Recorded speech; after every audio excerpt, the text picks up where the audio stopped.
Welcome back to the evolution of love. Today we are sitting inside a truth that stings a little. Love should be enough, but sometimes it's just not. So we are unpacking the gap between the love we feel and the relationships we actually build. Pull up a chair and let's get into it. All right, welcome back. We have the Healing Squad yet again. And now we are in the month of December, and really, I wanted to drop a few more gems around relationships. We dropped several in the last couple months. Recently, we did the people we choose versus the people we need, and I had some Healing Squad members cook it up on that one. But today, I really wanted to bring it back. I wanted to do another one on relationships, and this one today is love ain't enough, but it should be. And I have Healing Squad members today to come through and bless us with some gems, give that strong, tangible resource advice. But bigger than that, share this space with us as we always do as the Healing Squad, sharing a space of not only advice and intention, vulnerability, but connection as well as we always do because we do enjoy each other's company. So come on into the room. We have Ruth. We have the Growfessor, we have Brian, and we have Mr. Easy Equity, Michael Sykes. So, y'all know the topic, y'all. Y'all know what we do in this one. We got about 45 minutes to cook. I'm going to go ahead and roll out the first question. And obviously, whoever feels compelled, get yourself off mute and do your thing. So, that first question goes, when love stops being enough, what usually shows up first for people? Is it temptation, frustration, or something deeper that they don't want to admit? Come on. Hey, I'm about to step into this I'm about to because say it's I feel like the group is really about to cook on this because I want to focus on foundationally. It actually shows up in your body. We got to start paying attention to how we feel. And as you know about your body, when you think about what you end up doing, you actually felt it somewhere in your body, right? In one of your chakra zones. And so we need to sort of get back to sort of the sense of being able to understand how our body speaks to us. And so I'm gonna pause there because I think Ruth, you about to pick this up where I think you are. I would have to say fear. You start getting fearful. It resonates on the inside of you because you don't know what's going to take place because it's not enough. And so when fear comes in, everything just shakes your whole body system and you have no clue of what you're going to do next. And sometimes what people end up doing is they take their frustration out on their partner or their significant other and think that their significant other is supposed to understand what they're going through, but you're not really saying, hey, like, I'm going through this right now, love isn't enough. And then that's when other temptations step in to the fact that you want to cheat, you want to look at other things, you want to find people that provide you with that attention that you weren't getting with your partner, and then you seek it somewhere else. I'm gonna pause and I'm gonna let somebody else have it. I love that because I also agree. I feel like temptation is the final step, right? Temptation is the final step to the action that leads to two people going, okay, what the heck just happened? What the heck just happened? How did we get here? And I think uh when love stops being enough, it shows up first in the something deeper part. And it's usually something deep enough that you probably cannot voice with your words. The Growth Festival saying you feel it in your body. It's something that is inaudible to you, but then you realize it once frustration starts to build. Now you feel a certain type of way, and now you're ready to do X, Y, Z when you probably should have listened to the voice from the beginning. You should have probably been trying to find words for that voice since the beginning. So There two greatest fears, the fear of not being enough and the fear of being alone. And like similar to what Professor was saying, it shows up in the body first. And so when love stops being enough, it's really what I hear when Adam was reading that is like when you stop loving you. Then does temptation come in, then does frustration come in, because you should always be enough. And how you love you matters. And so when you, like Ruth was saying, when those fears starts coming up that I'm not enough, that they not respecting me, you start making shit up. I call it MSUing. You start making assumptions. You start filling in so many narratives to a story that isn't truth. And then when you're talking to your partner, you got in your head, there's all these stories that they've done, and like my girls right now, she's just sitting on the couch. But I made this narrative about, oh, she don't care about me, or she's doing all this stuff. And so like the advice I would give people, when you feel something in your body, you have to check in with you. Why does my heart hurt? That's why when anytime I'm doing any kind of coaching, the first thing I say is like, how's your heart? If your heart's not well, then you're not doing well. So I can't coach you on anything else until that's right. And so it's like, how you love you matters. And if you're not doing that, then you're always going to be kind of going towards the temptation and frustration and all the other things. I'm gonna say one more thing because that just brought up something, Mike. Like talking about checking in with yourself. Also, the deeper root of that is the trauma that you've had in your life. It's like looking at that trauma. Why do you feel like it's not enough for you? What happened as you grew up as a child to make you feel like you weren't enough in general? So then you go back in your memory bank and you look at how you were treated, and then you look at the person that you're with and you're identifying, well, when I was a teenager or when I was a preteen or an adult, somebody didn't love me correctly, and then I associate that with this person right now and saying it's not enough, but I know that I wasn't enough for someone else, so now I don't feel that I'm enough for you. And can I piggyback on on that? A lot of people don't know how to love themselves correctly, and so they can't love others correctly.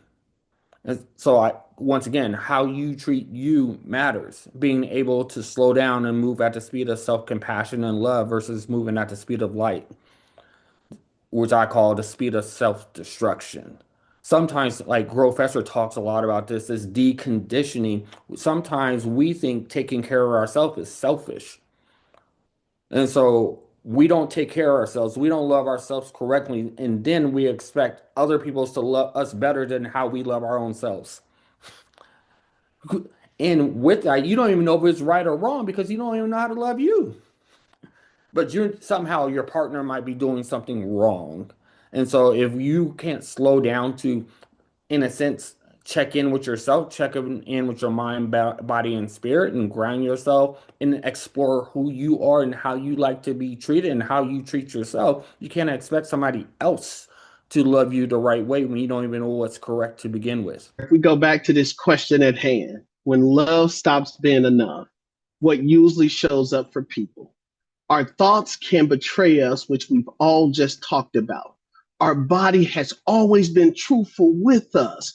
Our eating habits is rooted into something, right? The way we don't take care of our sleeping habit is rooted in something. That's something deeper than we want to admit. That starts there. And to everything that Mike, you just said, we aren't taught how to love ourselves. We aren't taught how to tune into our bodies, right? And so then our mind takes this sort of space where we end up having to walk people back to being able to just trust how they actually feel and what they are experiencing because we've been taught so long to not value that. And so temptation, frustration, those are just actions and activities that we label and put up. It starts with something deeper, which is what every person on this panel has hinted to, which is you gotta look deeper. And so when love's not enough, the first thing you've got to start asking your question is, well, when does love start being enough for me, from me? And that's that check in on yourself that everybody's talked about.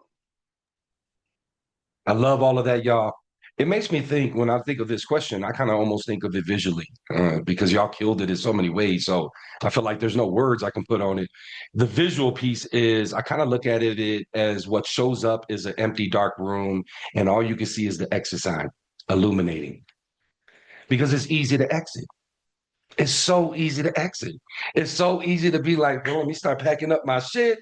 Let me get the toothpaste, let me get the toothbrush. It's so easy to exit, right? And that exit can equate to temptation. It can equate to some of these things listed on that. But it really starts with that exit that comes up and says, you could exit.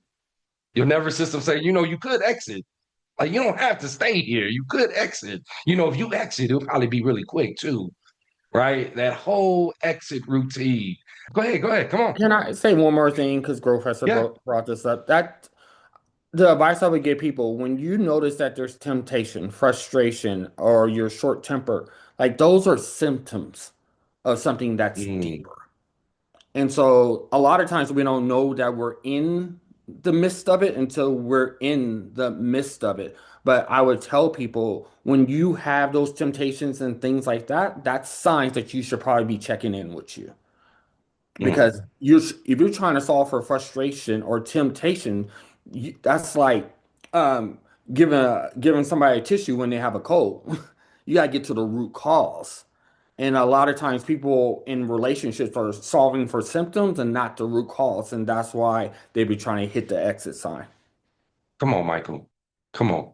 See, I was trying to land the plane on that one. You picked it back up, brought it back down again. Okay. All right. We'll let that one breathe. We're gonna move on real quick, of course, because Michael killed it again. Can a relationship survive with one person is growing and the other is standing still?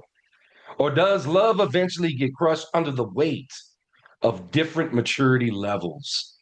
That one got layers. Come on. I can start off because I'm young, I'm still fresh in these streets, and most of the time when you're on two different maturity levels, it gets crushed. It doesn't work out, it doesn't last that long. Y'all together for a year, okay? And people are wondering, so and so.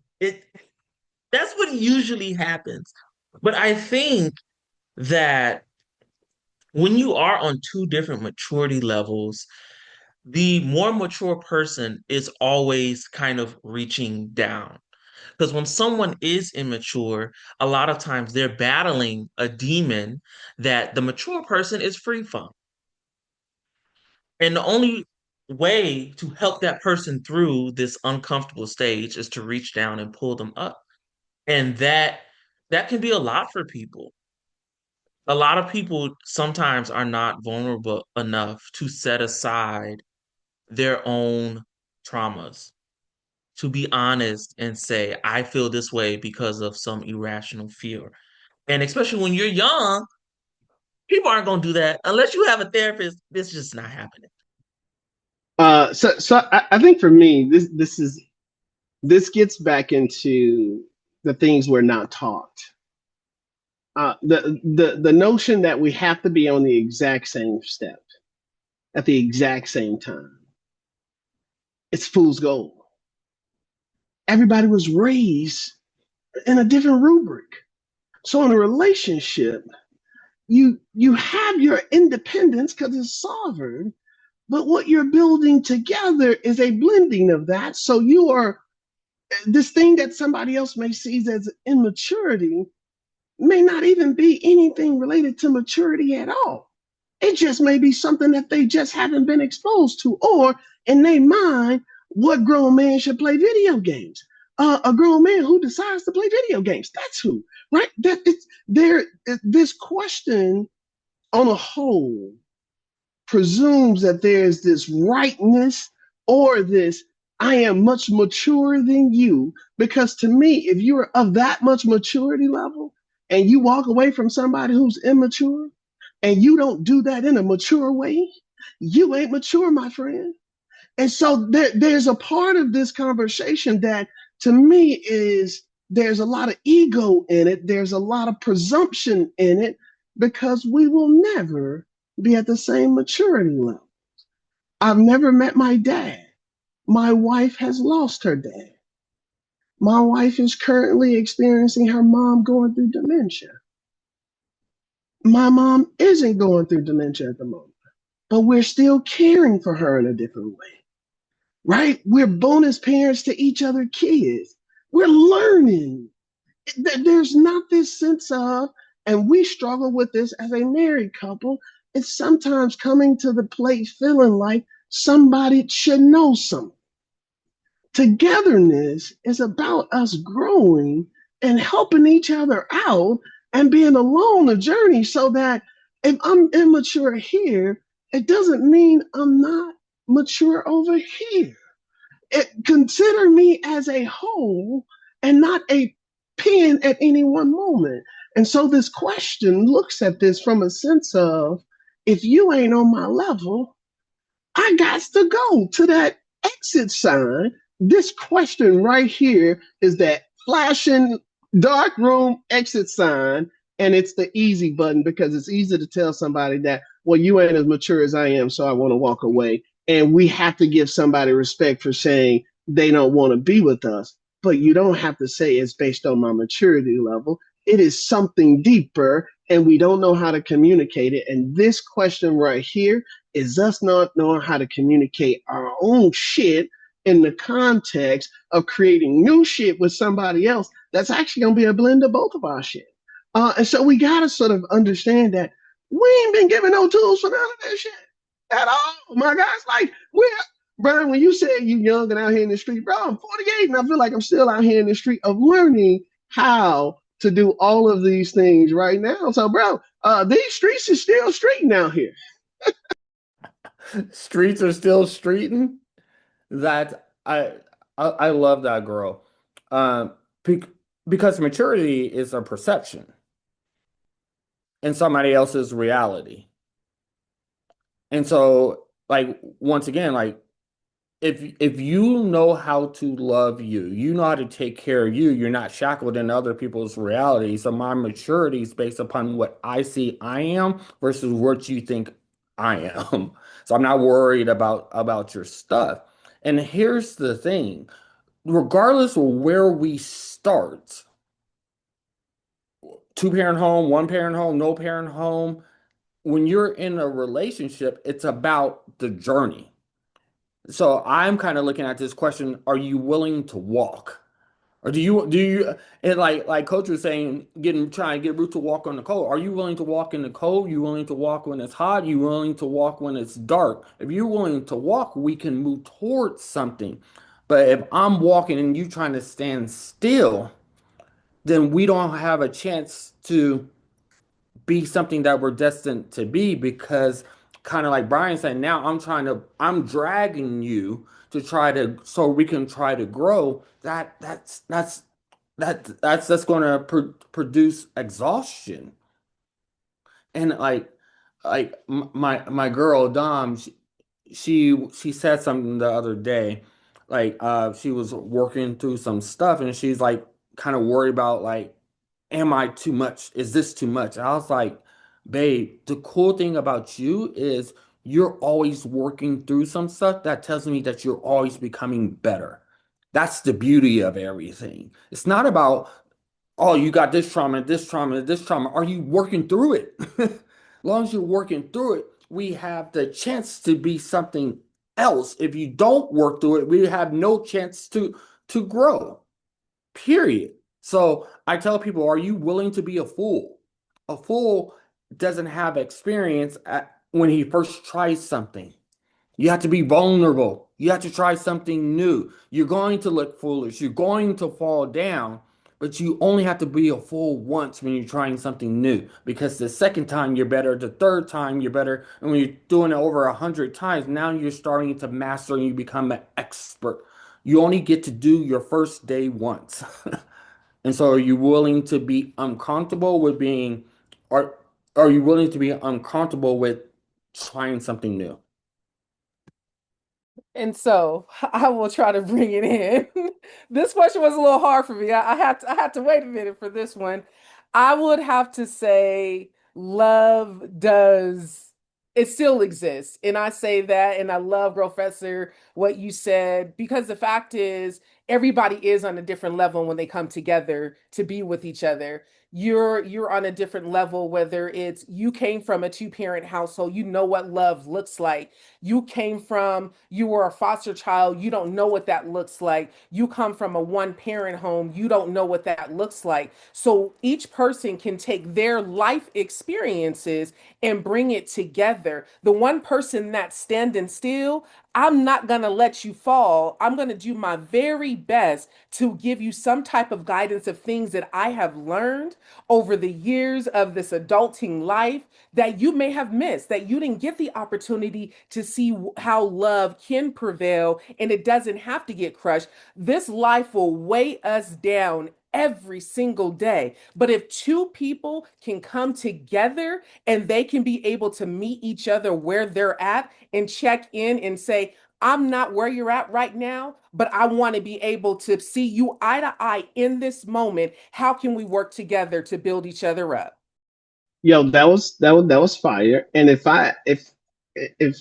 the word journey here is so important because even in learning, even in taking one step and doing it the first time, you're doing it the second time for the first time as well too, right? With a different set of inputs, right? Because the second time you do it, you may be doing it with a first time partner, right? And so these are these things where the experience, and as you're moving along the steps, if you got to take 1,000 steps, we're not going to feel the same on every step, right? And every step gonna have a different set of challenges because we're gonna have a different vantage point, different level of experiences.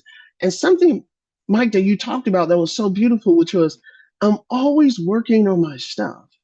Well, if I'm always working on my stuff, you don't know what maturity level I'm at any point because I'm not there either, right? Because I'm constantly in motion and turn. So in a journey, if I'm constantly on the walk, in the walk, I'm not worried about the bugs that was on the tree that I already passed. So sometimes people give us labels and they try to keep the labels with us, and we have walked off that label.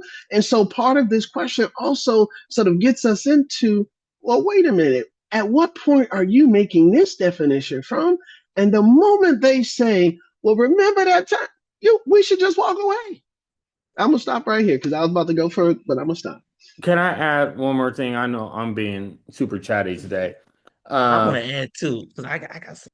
oh, okay. I love that Growfessor because what I was in my first step is not what I am in my third or fourth step. Example of that is um, a partner of mine said I had daddy issues. When I first was with this person, I did have daddy issues. I worked on my stuff. I don't have daddy issues anymore. So like that label isn't mine to carry anymore. And so I don't need to be approached, talked to, or even loved as if I have daddy issues. I need to be loved for the Mike that I'm currently at, and loved in a way that respects my journey in my growth. I wanted to add, I think we all can agree, like relationships require a forward mutual growth. We're all talking about taking steps, moving forward. But when I hear immaturity, I hear someone's resistance to that, resistance to moving forward. And not even just treachering new territory in a relationship with someone, but just refusing to accept some things that just might be true. And when you deal with someone like that, I it's you are literally just like shackling yourself to hell. Because honestly, when I think of that, I think of all the women who've married these like child of men, and now they're 60 years old and they're like, what have I been doing? This is this literally the same man I married when I was 25, and he hasn't grown at all. And me, I'm trying not to be in a situation like that. Okay. So even when I'm out here and I'm establishing new relationships with people, whether it's romantic or platonic, when I feel immaturity, I automatically see someone's inability to move forward with something new, even if it makes them uncomfortable. And when I sense that, I go. I hit the exit sign. I'm sorry, y'all. I'm taking the exit sign. I'm leaving. Look, so part of growth is becomes that discernment around everything that you just said in terms of what are they just not ready yet for? Because we all aren't ready for every space of healing the first time we get approached with that lesson. And because there's a part of the unpacking of the onion, you got to be graceful with yourself to figure out which one of these pieces you about to take on right now. Because again, uh, you can't just overwhelm yourself with trying to solve everything at the same time. And so I love that you use the word inability because I think the discernment that we're looking for in everything that you said was is the person having an inability to communicate why they aren't yet ready or why they aren't yet ready to see this. If in maturity we pursue that line of inquiry and we receive a dead end, we got clarity to proceed to an exit. But this is where if we ain't being mature enough to be able to sort of explore, because again, my not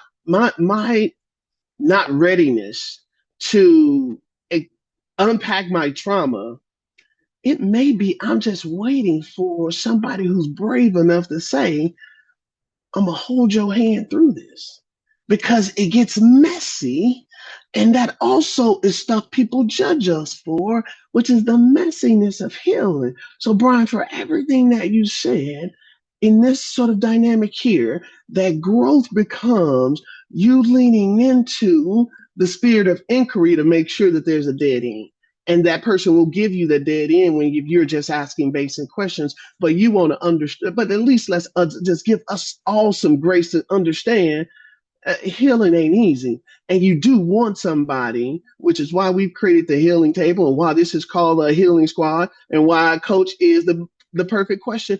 Who's helping you heal? And I think for a lot of people, that question of who's helping us heal may be the same reason why that man who somebody is seeing as not mature has also done a lot of maturing things because that relationship has still lasted as long as it did, right? Mortgage paid, whatever kids was in there. Like there's a set of accomplishments in that longevity. And so when we ask the question of why this person is the same, what are you asking of this person? And is that person willing to do that? Are you asking those questions? And sometimes to something that was said earlier, and I think Mike, this is you, we sit on the couch and we make up a story about them in our head. Inquiry reduces our ability to make up a story about somebody else because we put ourselves in a position to ask the question. And so, Brian, as you explored that, I want you to also explore it with curiosity to find out if there's a dead end before you hit that exit. Because the person you ultimately say yes to, there are going to be times where you may see the exit, but you got to sit your ass down and work on this. And so let's practice building that skill before you get there, is what I would say to you as somebody who's on marriage number 2 and trying his best to make it work. So this is some lesson learned sort of in this here. Was that immature person. I was very immature in a lot of my relationships. I played the victim. I played woe is me in a lot of relationships, thinking that the people in my life would stay in my life. And then it took a slap in my face, not figuratively speaking, not physically, but a slap in my face for me to actually look at who Ruth is and understand your immaturity isn't going to take you far at all. There are people who wanted to be in your life to help you grow and be a better person, but instead you wanted to stay at this level of immaturity and think that somebody was going to continue to deal with your mess when you needed to work on your own mess and look at yourself in the mirror and say, you know what?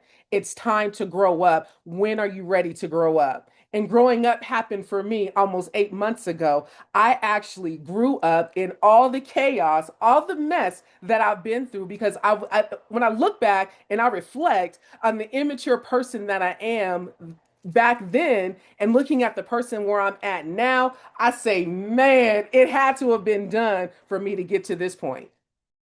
Mm. I'm gonna go ahead and piggyback on that one and everything y'all said. Today, y'all fucking cooking. I just like it's like flame coming out of the virtual room, and y'all keep snagging some things that I'm thinking. And as a host, I know I'm just supposed to host y'all, but I want to cook with y'all. I want to join this cookout, and I'm gonna go back to a visual. I believe there's the individual maturity, and then there's the shared maturity. And I believe the individual maturity lives in the elevator going to its own floors. The shared maturity shares the elevator as they go to the floors. I only know that being married 26 years. Yeah, there's different levels of maturity in that bad boy. You know, we faced it in different ways. And I always felt like it was always an elevator. We shared it together. We found maturity in one lane together and we raised up to the next one. And I looked at it and I said, I don't think this is my floor. I think this is your floor. Right? This is your maturity, right? And I either went below her maturity or above it, right? Depending on what damn floor I went on. So, landing our plane, let's keep it moving. We cooking. All right, next question, y'all. How much relationship conflict is actually the partner's behavior? And how much is the old wound they accidentally keep triggering? Oh, let me take this. Let me just take this. Let me take this real quick. Oh my. Uh it's the partner's behavior. It's their behavior because it was my behavior. Things that triggered me in my life, things that I didn't want to deal with. There's gonna come a point in time in your life that you're gonna deal with some things and it's gonna conflict with your relationship with your person. And when it conflicts, either you put up or shut up. And also with that, you need to be able to let them know if you're able to really communicate. It's all about communication as well. Communicate with your partner saying, "Hey, you know what? My this behavior that I'm having, it's because of X, Y, and Z. Are you willing to walk through it with me? Or like you said, Adam, like, are you going to get on this elevator with me? Are you going to go to the floors that I'm going on and we can work on this together? Or do I need to go on this floor first? And then maybe you can come after me. I can open the door for you to see it, and then I can show you what it looks like. So then when you get to that point, when you're able to figure it out, then you can walk into this door with me. But sometimes we're not mature enough to even do any of those things, and it becomes a problem. It's a battle. We have to continue to battle with each other. Like, why does it have to really be a tug of war? It doesn't, but we make it a tug of war within ourselves first, and then we make it a tug of war with the person that we're with. And those old wounds just keep coming off like bad band-aids that have been on there for 5 years, and you just trying to keep gluing them back on over and over and over again, thinking that you can hide what you've been going through. Baby, you can't hide none of that. You need to be able to open it up, look at your wounds, and be able to say, you know what? I'm actually ready to deal with it. Ruth, I need you to chill out. That was right. I love that. And when you're talking about this power struggle and this fighting, this tug of war, it takes two to power struggle. I say it again, it takes two people to power struggle. And like when I'm coaching people or even supporting people with behavior, when if a student's acting up or a partner's acting up, behavior's communication. They're saying something to you. This might be really connected to those two greatest fears, the fear of not being enough, the fear of being alone. And this goes back to what Professor was saying with that inquiry. If you see behavior from your partner and you get curious of why that behavior or where that behavior is stemming from, you could be more intentional with, I don't want to say opening up wounds, but seeing where that person's at or seeing where that root cause of that behavior is stemming from. Behaviors are just symptoms of something that's deeper. And so if I'm curious and I get curious about my partner and ask the right question versus giving the right answer, then we can get into a space where we can get into that elevator together. But if I'm trying to fix people, people don't need to be fixed. People are come into this world, in my belief, whole. And if we approach people as whole, then we're able to see them as whole, which invites them, our own behavior invites them to be seen. So now they don't have to worry about if they're enough, and they don't have to worry that they're quote unquote alone. With that. I definitely think um I think of the situation where someone has experienced exhibiting bad behavior in a relationship, and then you all talk about it, the behavior stops, but does that mean the problem is over? No. you know the problem is not over. The behavior might have stopped, but soon there's going to be another behavior that stems from the same problem. And that's what we have to get to, whether it's a wound, whether it's uh just a different way of thinking. It could be religion, it could be, but if you don't address the issue, you're always going to have these bad behaviors, right? And it even sounds weird saying it when both of y'all are adults. It's like, what's going on? What are we actually trying to say to each other, you know? So I do definitely agree with Mike, especially with talking, communication, because a behavior is just a behavior. There's actually a problem that has to be solved. One conflict has to require it has two parts, right? And so if we put this question in Coach's definition of, there's the internal conflict that we all have because we're all unburying ourselves, right? And as we're learning about ourselves, that naturally creates conflict with somebody who, well, I used to eat pasta, and all of a sudden I'm not eating pasta no more. They got a question about why. It's in my growth, but their questions are, well, what did you do to grow in that? Well, I just decided to be more open with my palate. Well, since when did you get more curious about being with your palate? Again, conflict, just in that example of me changing my palate and eating something different. When we think about conflict, we have to think about, are we going to the same place? What are you actually having issue with?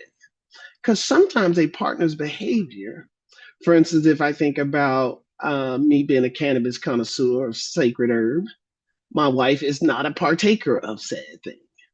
So in my wife's mind, man, why do you do that? Well, what are you talking about? I've been doing this since I was 14. But in her mind, there's a certain connotation that comes with sort of that. If I was Rastafarian, nobody would bat an eye, except for even the folks in Jamaica got issues with Rastafarians. So when we talk about conflict and we talk about behavior, there's a contextual understanding that needs to be foundational to what we're talking about, because I may have some behaviors that means our time together isn't the time to be together because my behaviors is rooted in a hurt that I don't know about yet. So if I think about when I didn't know I didn't love myself, but I was hella accomplished as a student, right, in the community, but my relationship behaviors were terrible. I didn't realize that the source of those relationship behaviors were me just, I ain't had no fucking guidance. And so I didn't know enough to know. And when I started getting curious about myself, that started open up. So somebody could have been looking at my behaviors and going, well, he's a part of the conflict. Well, I was having a conflict with myself and I wasn't even ready to come to the table with you. And I didn't know that. And so when we talk about conflict, where are you at as well? Do you also know there's a part of this conflict that it can't just be about one person saying your behaviors are this and my behaviors are on board, because I could put your behaviors below board too. Like this sense of, if I use the analogy of the elevator, if we thought about, let's say we all lived on the 20th floor and we lived in 20th floor apartment 2. Well, we can take the elevator together, but one of us could also decide to take the stairs. One could also get on the elevator to go home first while the other person go for a walk and cool off. We don't have to be on the elevator at the same time to go to the same place. We do have to have a commitment that we're going to work together to make sure that we both get back to this place, right, in one piece so that we can continue to work together. So if I think about how much of a relationship conflict is actually the partner's behavior, I would take the apostrophe out and put it on the outside of the S, because it is each person's responsibility, because we both walk in with a set of expectations that the other person can't meet because they ain't never know anything about it. And inherently, there will be conflict even there. So there's the inherent nature of conflict in the building of anything with somebody who just may got a different idea about how they want to do it, versus the conflict of us wrestling with somebody who is refusing by their own admittance. Again, somebody who has 3 DUIs and does not see alcohol being a drink. At some point, it is okay to walk away from that person because they are just not seeing the receipts that they got in their own pocket about this is the problem, right? And the whole folks in front of us that this is the problem. So again, I approach this question with sort of that grace of inquiry, but also to coach. I love how you put that. There is the internal, and then there is the building together. And you can build something together, as we all know, and struggle with your internal conflict. And they're both going to happen at the same time, right? And there are going to be ebbs and flows in this thing. And so, as we approach this conversation, there is not who's at fault, it's who's unwilling to do the work. And I think, Brian, you outlined that really well, which is, if we agree to be on the team, are you showing up to be a part of that team? And I think we have to look there. Are you creating conflict towards what we are building together that we agreed upon? Or are we not even talking about building the same thing? Can I add, conflict also has a cycle. Conflict has a beginning and end. So like when I hear the word like And a conflict, monthly one too. um, there's I think of a grief cycle because there's going to be ups and downs, and we have to be intentional with knowing how we respond to different parts of the grief cycle, or noticing when our partner's in the grief cycle. So when you're in anger and blame, my support is listen and learn. When you're in anger and blame, I can't teach you anything. I just had to be a lending ear. I won't try to like talk to you or um, teach you something until you're in recovery. That's when you can accept things. That's when you can look at things from a different place. And I think the advice I would give people is like understand in this conflict where your partner's at. Are you trying to teach and communicate when they're in anger and blaming? It's not going to work. That's where you're going to get the tug of war versus when they're starting to recovery, that's when you can teach and communicate. All right, I'm not going to piggyback. I'm going to add some seasoning to that one. I think the conflict can also be self, which is self-conflicted, self-conflict, right? It can fall into that space, which that self-conflicted or self-conflict can create that behavior that can also trigger not just the person themselves, but the other motherfucker in the relationship. I'm just saying, like, right? It's one of those things. So everything everybody said hit the nail on the head. I mean, that's the great thing about what we do in this space and the different opinions I love to bring to the space, right? We're all walking to the same spot. We just walk in different avenues, right? We in different hallways up into this thing. All right, we're towards the end here. And what I wanted to do, I wanted to present the last question. And with this one, as opposed to processing it or kind of breaking it down, I would love for you to give look at this question as a person you're giving advice to, a client, right? Someone maybe in that space or whoever, right? That relies on some great solid advice.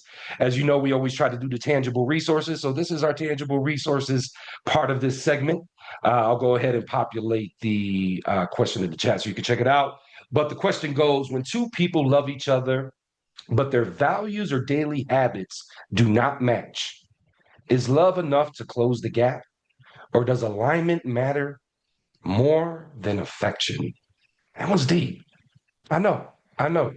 When I wrote it, I was like, oh shit, gave me goosebumps, made my beard stand up and shit. It's one of those things. So Who wants to give the tangible resources first? I I would go. I'll go first. Here, this is what I would ask. This is the resource. Define what love is. Be intentional with defining what love, because you might love something about them, but not love them. And are you loving yourself in a way that matters? Because when we're talking about alignment versus affection, for me, I speak for myself, I want alignment. I want to know we're going in the right direction because you can rub my back as on the way to hell. That's like I don't want that. I want somebody to like be in alignment with me because if we're in alignment, that tells me that we have similar values and we're working towards going in the right direction. Affection fades, alignment matters. So you can be affectionate to somebody, but if you're not aligned with them, it never really, really mattered in the first place. I had to learn that the hard way. And you also have to look at their daily habits. Some people are consistent. They have things that they do on a ritual basis. They do things all the time. And you may not do those things all the time. And the question I would ask you, are you okay with them having their traditional rituals and things that they do? Will that align you? Or are you looking at the affection that they provide to you? Because looks do fade after a while, but alignment will last a lifetime. I think differently. I am on the side of affection. You kind of more what Mike was saying, where you have to see what does love mean to you, right? Because if someone is loving you down, y'all might not be aligned. You're a doctor, they're a flight attendant. You see them twice a month, okay? But when y'all see each other, it's like boom, bam, wow, and and that's what you like. If that's what you like, because I mean, I have met some of just the craziest ways some couples have met. And if you love someone enough that and y'all are not aligned, if you're willing to do whatever extraordinary thing, hopefully it's not too extraordinary, but if you're willing to do whatever to make your relationship work, that says a lot to the love you have for each other. Because you all can be completely aligned, especially my generation. We talk about alignment this, alignment that, and the whole time y'all don't even like each other. And who wants to be in that situation? Who wants to be in a situation where y'all align, your goals align, but yet they don't really love you? And I'm talking about some parts of love that seem very irrational, that seem very hard to put into words. Someone don't have those kind of feelings for you that may be fleeting, but if you've never felt them in your relationship, might be an unpopular opinion, but I'm just saying. I want to say one thing about that, Brian, and I really appreciate you saying that. The only reason why I say alignment now is because I didn't love myself, and I had people that loved me, and then after having people that loved me, I got the affection, I got all those things, and as I'm getting older, I just don't want the love.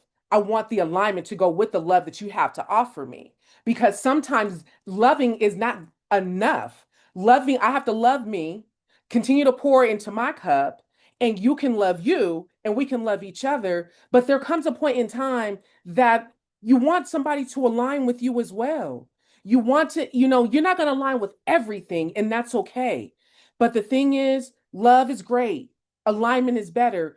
Alignment can bring the extra love that you were missing, anyways. And then you guys can be better for each other, no matter how crazy it may look. Love and alignment go hand in hand. So since I'm supposed to stay in advice mode here, I'm gonna try to do something different here, which is for two people who love each other and their values and their habits, y'all don't feel like they match. and y'all love each other enough to be asking this question, then my advice to y'all is that y'all can close the gap. Y'all can create the alignment, and you can create some affection. And the advice I would, or you can grow your affection. The advice I would give you is to spend some time thinking creatively for a custom way that it works for you. Don't try to define it in terms that don't speak in the language that you two are bringing to the table. This is the time for you two to custom build. And so if there are some things I would suggest taking finding the time to do a walk or a hike together, whether it's in the mall during the wintertime. Find 15 minutes to just walk. You don't even got to talk about anything. Coach, you gave me that tip. We were dropping it out here. There are therapists who do intensive retreats where it's you and your spouse and just them for a weekend. I think there are ways you can invest in just some quality time with just the two of you. And I would advise you that as you're curious about this question, if you start with spending a little bit more time together just to be with each other, you're going to find your affection and you're going to find your alignment and you're going to close the gap that exists. And I know I am the mall old. Y'all. That is hilarious. Hilarious. But like, Gro, I do love what you're saying because if you love each other, and similar to what Brian said, if you're willing to put in the work, anything's possible. And like, the advice I would give, what's the plan? What's your game plan? Um, the, this amazing woman, she said, hope is not a strategy. Hope is not a strategy. Execution is.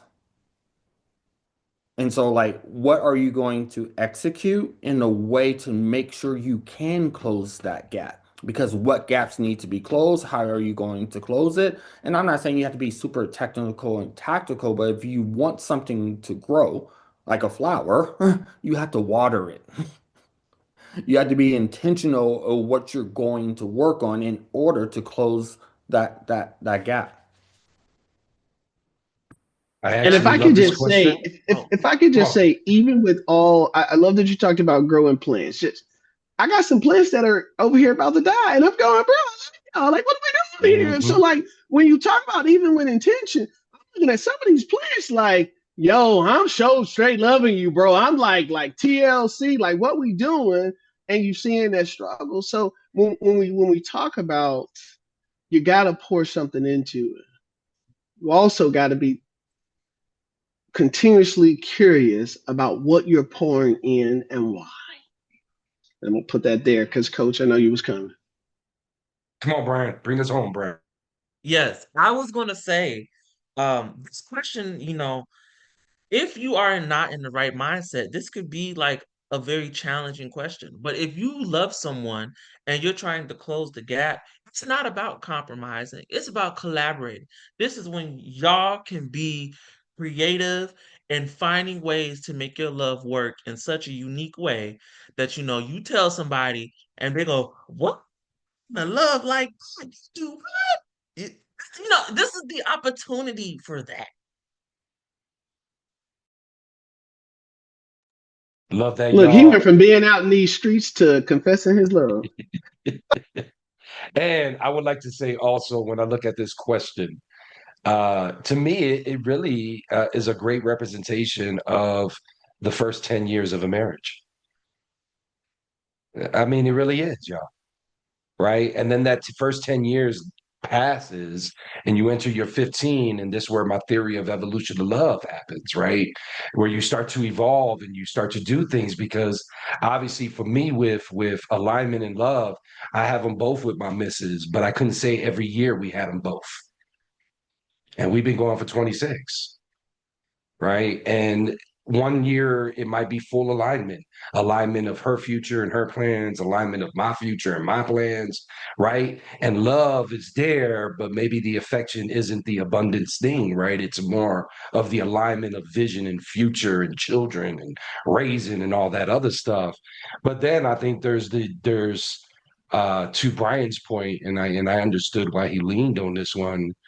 um Alignment is amazing, and having someone who agrees to my business and my future is amazing. But as a human, and because humans are wired in a certain way, no matter what, they fall into a need space. And when you're in a contractual relationship, that need space can become a huge wedge to that alignment. Right? And that wedge becomes bigger, and it becomes wider, and it becomes more detrimental to that alignment. So I think they anchor each other in so many ways. But when I do look at that question, to me, it speaks of the first 10 years of a marriage. That's it for today's journey through love's harder truths. Remember, wanting love to be enough is human, but building it takes courage. Sit with that, and we will see you next time. Who's helping you heal?